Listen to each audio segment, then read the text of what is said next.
aanaa keenyatti bara kana mana haaraa 5 karoorsilee turre ijaaruudhaaf ammaatti mana 8 ijaarreerra jechuudha. Qarshiin isaa gara 16,000 olitti kan tilmaamu hojjetameera.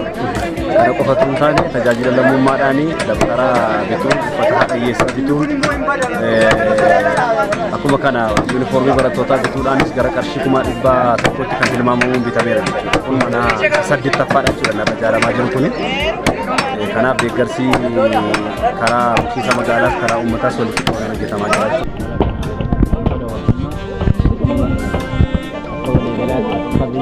Keessumaa akka Oromootti biyya keenya keessatti gurguddaa namoota harka qalleeyyiitiif akka ooluuf uummanni Oromoo lixaabbaan jedhin hiyyeessaa namoota harka qalleessaa bukkee dhaabachuudhaan guyyaa keessumaa akka aanaa keenyaatti hojiin gurguddaa fi hojiin namatti toluu fi hawaasa waaqa bukkeettiif tolu hojjetamaa kan jiru beekamaadha jechuudha. Kanaaf uummanni Oromoo kallattii kamiiniyyuu namoota harka qalleessa bukkee dhaabachuudhaan kallattii nyaataanis haa ta'u, kallattii ijaarsa manaatiinis haa ta'u, suphaadhaanis haa ta'u akka walii jalatti waan godhamuu qabu godhaa jira.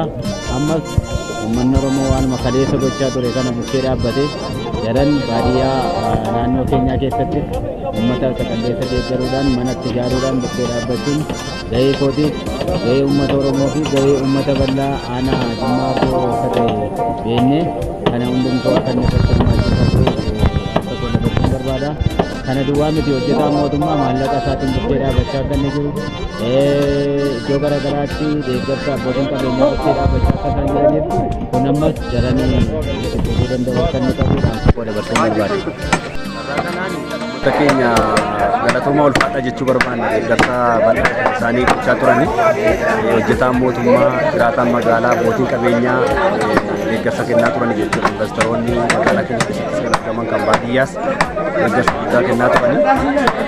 Gara fuulduraatti kan ta'uu qabu ammas uummata keenya bal'aan irratti hirmaachaa jira. Keessumattuu naannoo daldaltoota magaalaa kana jiraatan keessatti hirmaannaa bal'aan hin jiru waan ta'eef kuni hojii kenna tajaajila lammummaa waaqayyoos jaallatu waan ta'eef akka isaanii kana keessatti qooda ba'aniif dabarsuun barbaada.